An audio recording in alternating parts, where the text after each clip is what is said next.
ప్రియ సహోదరి సహోదరుడా, నీ నా జీవితంలో దేవుని వైపు చూడగలిగితే, ఆయన పరిశుద్ధ దేవుడన్న గ్రహింపు నీకు ఉంటే, నీ జీవితంలో ఎన్నడూ ఓడిపోవు, ఎన్నడూ పడిపోవు. దేవుని మాటలు వినబడుతున్నాను, నాకు అన్నీ తెలుసులే, అంతేగా జ్ఞానముతో నా సొంత జ్ఞానంతో వెళ్తానంటే నష్టపోతావు. పేతురు జ్ఞాని తన జ్ఞానమును బట్టి అతిశయించినాడు, వేస్ట్ అయిపోయినది. సహోదరి సహోదరుడా, ఆయన నిన్ను నన్ను ప్రేమించి మోక్షరాజ్యంలో కూర్చుండబెట్టుట కొరకు ఆయన ఈ లోకంలోనికి వచ్చి అనేక సార్లు పరిశుద్ధ గ్రంథములోని అనేక లేఖన భాగములు విప్పి నీతో నాతో స్పష్టముగా మాట్లాడుచుండగా ఆయన వైపు తిరగగలవా? ఆయన మాట వినగలవా? ఆయనతో సహవాసం చేయగలవా? అయితే నీ జీవితంలో గొప్ప భాగ్యత పొందుతావు. దేవుని మాటలు వినబడుతున్నా ప్రక్కకు వెళ్ళే వ్యక్తివైతే నష్టపోతావు. నీ సొంత బలం కూడా, ఐశ్వర్యం ఉండవచ్చు, బలం ఉండవచ్చు, ప్రయోజనం లేదు. గొల్యాతు కూడా 6 మూరలు జానుడున్నాడు, బాగా బలశూరుడు, యుద్ధాభ్యాసం అంతా తెలుసు. దేవుని బిడ్డలు ఎదుటికి వచ్చి ధైర్యంగా నిలబడి సవాల్ చేస్తున్నాడు.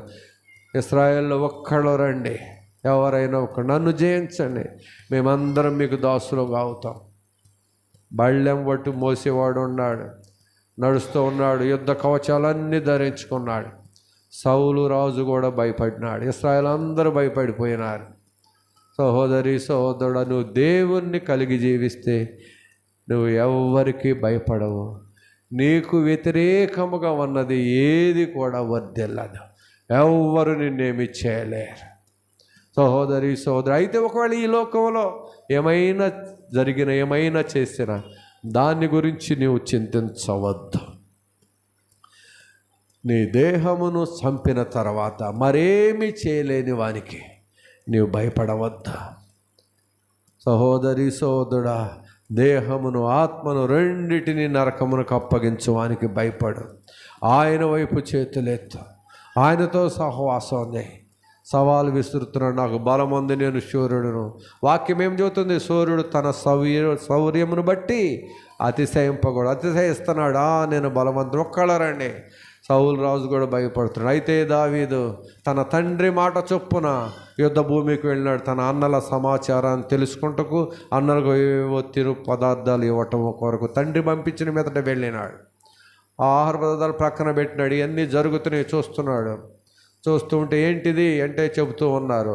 అక్కడికి వాళ్ళ పెద్దన్న గ్రహించి కోప్పడినాడు. ఎందుకు వచ్చావు ఇక్కడికి? యుద్ధం చూడటానికి వచ్చావా? నీకేమి అర్థం కావట్లేదు. గదివినాడు. నేనేం చేశానని అక్కడి నుంచి ప్రక్కకు వెళ్ళినాడు. అర దగ్గర నుంచి కూడా ప్రక్కకు వెళ్ళినాడు. అక్కడక్కడ కనుక్కుంటున్నాడు. ఏంటి? నేను జయిస్తాను. ఈ సున్నతి లేనివాడు దేవుని బిడ్డలను జయించగలడా? దేవుడు మన పక్షమున ఉన్నా మనకు విరోధెవ్వడు. ఆయన జయశీలుడు. లోకాన్ని, శరీరాన్ని, శత్రువైన సాతానుని, సమస్తాన్ని, సిలువను జయించినాడు, మరణమును జయించినాడు, మృత్యుంజయుడే తిరిగి లేచినాడు. మనము ఆయనతో ఉంటే, ఆయన మార్గంలో నడుచుకుంటే, ఆయన యందు విశ్వాసం ఉంచితే సమస్తాన్ని నేను జయిస్తాను, నేను పోరాడతాను. బాలుడు, చిన్నవాడు. అయితే అక్కడక్కడ అన్ని చోట్ల నలుదిక్కులకు వెళ్ళి చెప్పినాడు ఇశ్రాయేలుకి. ఆ మాట సౌలు రాజు చెవిలో పడేది. పిలిపించండి ఆ చిన్నవాడిని. పిలిపించిన చూసిన, అబ్బాయి నువ్వు చిన్నవాడివి, నువ్వేమీ చేయలేవు. వాడు బాల్యం నుండి యుద్ధాభ్యాసం నేర్చుకున్నవాడు, వాడితో నువ్వు ఎక్కడ పోట్లాడగలుగుతావు అంటే దావీదు మహారాజు ఏమన్నాడో తెలుసా? రాజుగారితో, సౌలు గారితో, నేను అరణ్యములో నా తండ్రి మందను మేపుచూ ఉండగా సింహము, ఎలుగుబంటు వచ్చి నా మందలోని గొర్రెలను తీసుకుని వెళ్ళినవి. వాటి వెంట పరుగెత్తుకుని వెళ్ళి, సింహం వెంట, ఎలుగుబంటి వెంట పరిగెత్తినాడు. మనం కుక్క వెంట పరిగెత్తడానికే భయపడతాం. సింహము వెంట, ఎలుగుబంటి వెంట, వాటి వెంట పరుగెత్తుకుని వెళ్ళి నా గొర్రెను వాటి నోటి నుంచి విడిపించుకున్నాను. అవి నా మీద తిరగబడినప్పుడు వాటి గడ్డము పట్టుకుని చీల్చివేసినాను, చంపివేసినాను. ఎంతటి గొప్ప కార్యము చేయుటకు దేవుడు నా పట్ల చేయగా, దేవుడు నాతో ఉండగా, సింహము ఎలుగు వంటి సైతమే నేను ఓడించినాను. అంటే దేవుడు నా పక్షం ఉండి ఓడించినాడు. అంతటి గొప్ప కార్యము చేసిన నా దేవుడు ఈ సున్నతి లేని ఫిలిష్తీయుడిని నా చేతికి అప్పగించడా? రాజు దగ్గర ధైర్యంగా మాట్లాడినాడు. ఇతని మాటలకు రాజు దగ్గర కూడా సమాధానం లేదు.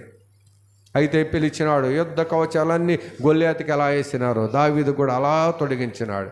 దావీదు నడవలేకపోతున్నాడు. చెప్పినాడు, ఇవన్నీ నాకు వద్దు, తీసివేయండి. చిన్నవాడు బాలుడు, అతనేమో కంప్లీట్గా వెండి రాగి కవచాలన్నీ ధరించినాడు. కంటితో చూడటం కోసం ఈ ప్రాంతంలోనే ఆయన కవచం లేదు. 2 కళ్ళ ఈ పై భాగం ఇంతవరకు, మిగిలినంతది ఉన్నది. బళ్ళె మోసుకున్నాడు. ముందు నడుస్తూ ఉంటే వెనక వస్తున్నాడు. దావీదు చూస్తే ఏం చేస్తున్నాడు? కర్ర తీసుకున్నాడు. ఏటిలోనికి వెళ్ళి నున్నని రాళ్లను ఏరుకొని వడిసెల్లో పెట్టుకున్నాడు. అతనేమో హంగామా వస్తున్నాడు. ఇతనేం లేదు, నార్మల్గా వెళ్తున్నాడు. దావీదును చూసి ఎగతాళి చేస్తున్నాడు. నేను బలవంతుణ్ణి, ఏంది నేను కుక్కనా? కర్ర తీసుకుని వస్తున్నావు? ఇదిగో నిన్ను చంపివేసి నీ మాంసాన్ని ఆకాశ పక్షులకు, భూజంతువులకు విసిరివేస్తానని దావీదుతో అంటే, దావీదు ఏమంటున్నాడు తెలుసా? నా దేవుని పక్షమున నేను వస్తున్నాను. నా దేవుడు నిన్ను నా చేతికి అప్పగించగలడు. నీ మాంసమునే ఆకాశ పక్షులు కాస్తాను, జంతువులు కాస్తాను. ఎదురు వస్తున్నాడు, వెళుతున్నాడు. ఆ వడిసెల రాయి పట్టుకున్నాడు, తిప్పి విసిరి కొట్టినాడు.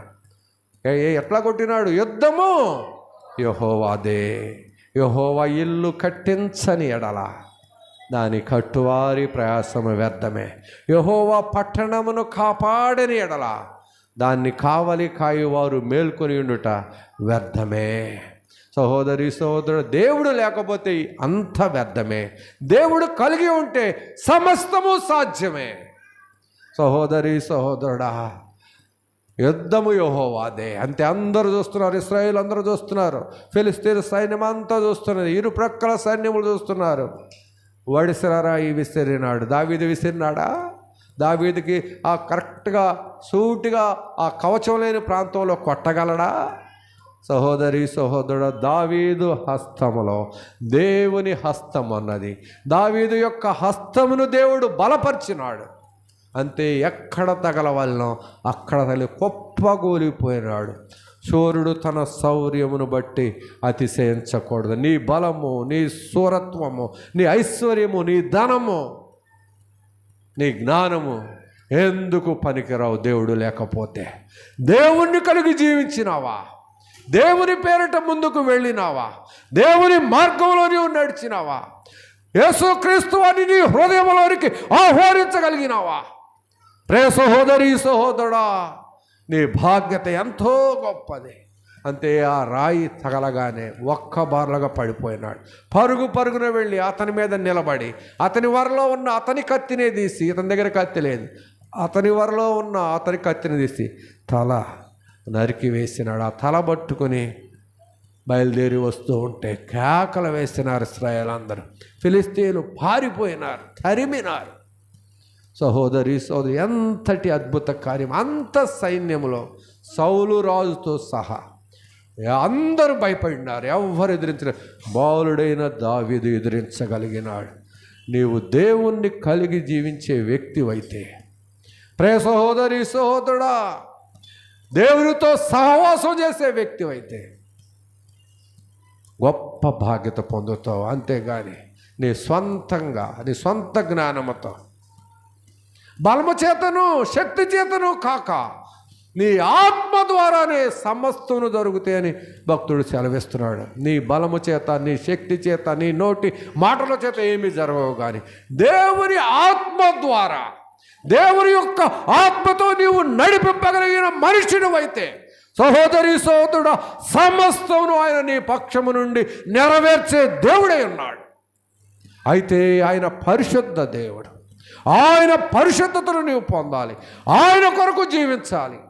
ఆయనతో సహవాసము చేయాలి. అలా చేయాలంటే ఆయనకి నీకు మధ్య ఉన్న అడ్డును తొలగించుకోవాలి. నీ పాపమంతయు ఒప్పుకుని విడిచిపెట్టాలి. ప్రియ సహోదరి సహోదరుడు, ఎంతటి గొప్ప బాధ్యత! ప్రియ సహోదరి సహోదరుడా, దేవుడు నిన్ను నన్ను ప్రేమించి నీ పట్ల నా పట్ల కూడా గొప్ప కార్యములు చేయవాలని ఆయన ఆశిస్తూ ఉండగా ఆయన వైపు చేతులెత్తగలవా? ఆయనతో సహవాసం చేయగలవా? క్రీస్తువాన్ని అంటి వెంబడించగలవా? నీ జీవితంలో సువార్త వింటున్న నిన్ను నీవు లోతుగా పరిశీలించగలవా? పరిశీలనతో కూడిన భక్తి కట్టుకుంటేనే నీకు మేలవుతున్నది. వాక్యం వినబడినప్పుడు నేనేమై ఉన్నాను, నా స్థితి ఎలాంటిది, దేవునితో సహవాసం చేస్తున్నాను, దేవుడు నా హృదయంలో నివసించడానికి స్థానం అన్నదా, పరిశీలన చేసుకుంటూ ముందుకు వెళ్ళగలిగితేనే గొప్ప భాగ్యత పొందుతావు. పరిశీలనతో కూడిన భక్తి లేకపోతే ఏదో ఒక దినాన ఓడిపోతావు, ఏదో ఒక దినాన తల్ల క్రిందులుగా పడిపోతావు. నీ జ్ఞానము, నీ నీతి, నీ శూరత్వము, నీ ఐశ్వర్యం ఏది నిలవదు. అయితే దేవుని మీద ఆధారపడితే ఆయన సమస్తం ఇవ్వగలడు. ప్రియ సహోదరి సహోదరుడా, నీ జీవితంలో వాక్యం వింటున్న నిన్ను నీవు అయితే దేవుడు నీతో ఉండాలంటే, నీ పట్ల కార్యం చేయవాలంటే ఆయన మహాపరిశుద్ధుడైన దేవుడని గ్రహింపు నీకుండాలి. సహోదరి సహోదరుడు, పరిశుద్ధత లేకుండా ఆయన యొద్దకు ఏ మనుష్యుడు చేరలేడన్న గ్రహింపు నీకుండాలి. నిషిద్ధమైనది, అసహ్యమైనది జరిగించువారు అందులో ప్రవేశింపరన్న గ్రహింపుతో ముందుకు వెళుతూ నీ యొక్క హృదయాన్ని సరిచేసుకుంటూ, నీ స్వభావాన్ని సరిచేసుకుంటూ, ప్రతి లోటును సరిచేసుకుంటూ క్రీస్తు వారిని వెంబడింపగలిగిన వ్యక్తివైతే నీ జీవితంలో గొప్ప భాగ్యత